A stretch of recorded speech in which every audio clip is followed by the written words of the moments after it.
Clint, a pleasure to talk to you in your capacity as Operations Manager at Crow. Welcome to Channel Africa. Good afternoon, Mmasteko, and good afternoon to your listeners. Thank you for having me. You are most welcome. Thank you. I did mention a little bit in my introduction just the work of Crow, but just talk to us about some of the milestones over the years since your establishment.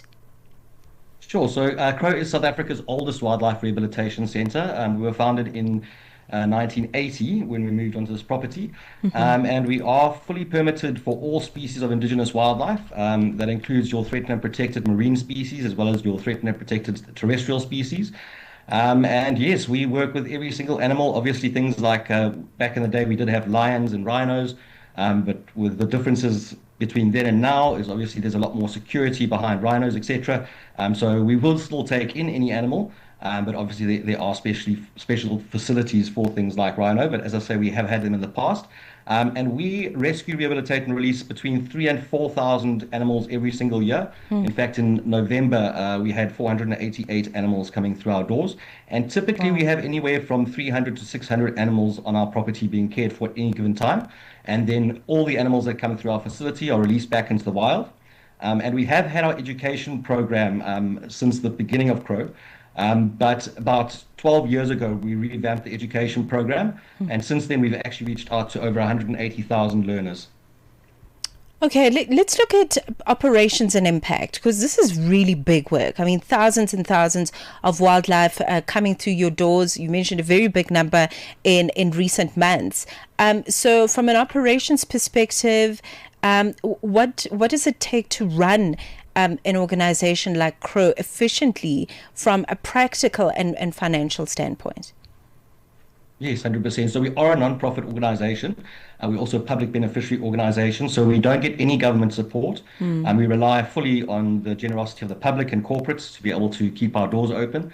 And it is obviously a very costly exercise with the number of animals that we have. Yeah. We operate 365 days a year, from 7 a.m. to 8 p.m. every day, with emergency after-hours services as well.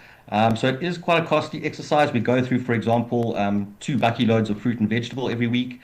We have actually, with our education program, developed an organic vegetable garden that helps supplement that. But there is still quite a lot of fruit and vegetables. Obviously, we need things like meat for our carnivorous animals, insects for some of our insectivorous animals. So yes, it is quite an intense operation with minimal staff, of course, but we do have a volunteer program for locals and for internationals. And our international volunteer program is actually a really big driver to help cover some of our operational costs as well. Okay.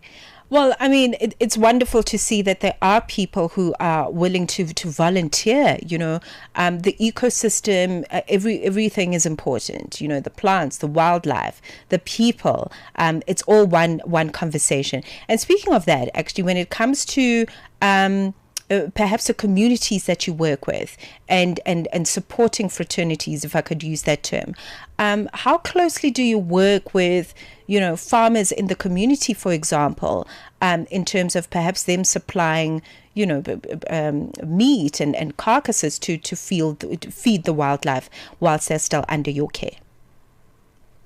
So we do have donations for eggs through Sapuma. We also have a company up in Howick area that supplies us with your day-old chicks that have been euthanized.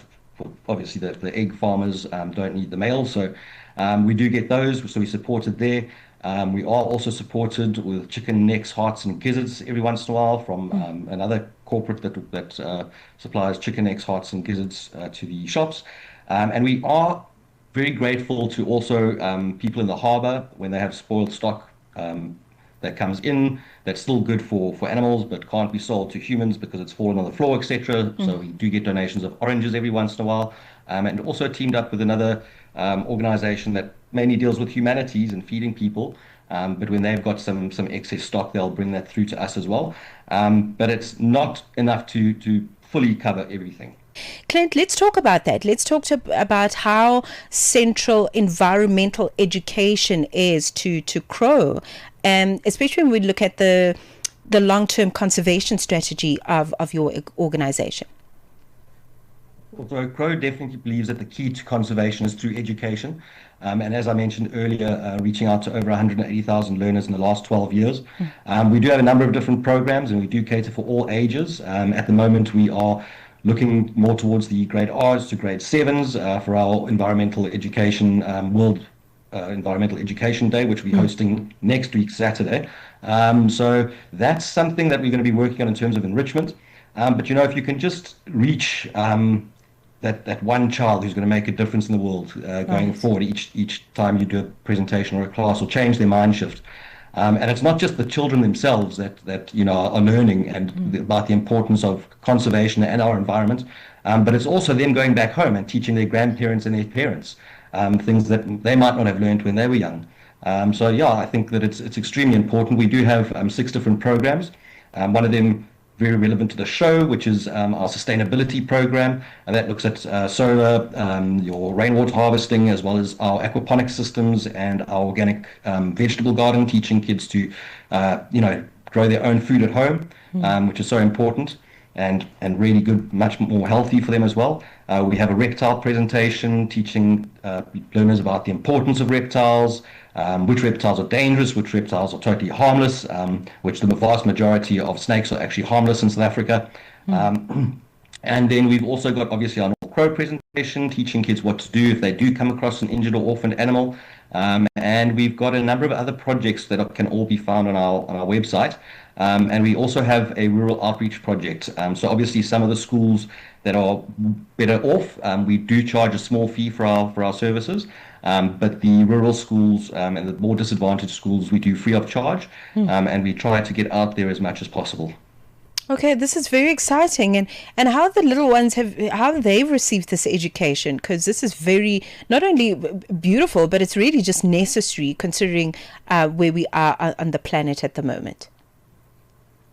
I think it's extremely important, especially this day and age with, you know, everybody on their tablets or their smartphones, especially at a young age.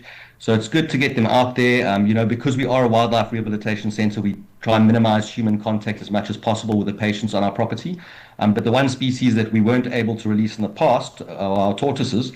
So we do have a little bit of a hands-on workshop with the tortoises as well. But yeah, I think it's really important this day and age just to get the kids out active and Right. healthy. Okay. Okay. So you mentioned the fact that you are having your the workshops for the young children the next week Saturday. I think you mentioned.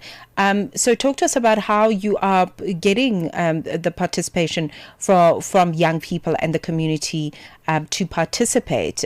Do we register? How does it work? Yes, so you can either email education@crowkzn.co.za, or you can call our offices on 031 462 1127. The workshop is from 9 until 12 with some light refreshments, but it's all focused on enrichment. So basically, enrichment is something that we do in wildlife rehab to try and keep the animals' minds stimulated and to prepare them for life in the wild when they get released. So, for example, one of the things that we could be doing at the workshop is getting a bamboo stick with holes drilled in it, filling it with straw, popping some insects in there, and then that would be for the mongoose to put into the mongoose enclosures. The mongoose actually have to try and figure out the puzzle and try and get those little grubs out of that bamboo stick and the hay. So it keeps them stimulated, it keeps them entertained, and it also teaches them some vital skills for when they are released back in the wild. And then at the end of that, we'll also have an opportunity for the kids. Parents are allowed to join as well, so we encourage parents and kids to come through, and they'll get a chance to meet our tortoises. Okay, it sounds very exciting. Let's talk about just the community participation. You know, ahead of Saturday, you know, any calls for community participation? How can people get involved to make this workshop a success? Because as I understand it, this is something that you host on a regular basis. Yes, definitely. So we are finding a lot more people from the Durban and surrounding areas that come through for these workshops. But we also have other workshops that we do throughout the year as well. Wildlife rehabilitation workshops for those people that are helping us with all sorts of different rescues. And yeah, it's the community can give us a call. We'd love to host whoever's interested And yeah, as I say, there will be some light refreshments. So if anybody is willing to donate as well towards the refreshments, that would be fantastic. But we will, we've got a number of bookings so far. So we can take up to about 60. Our education center holds maximum of 60 people.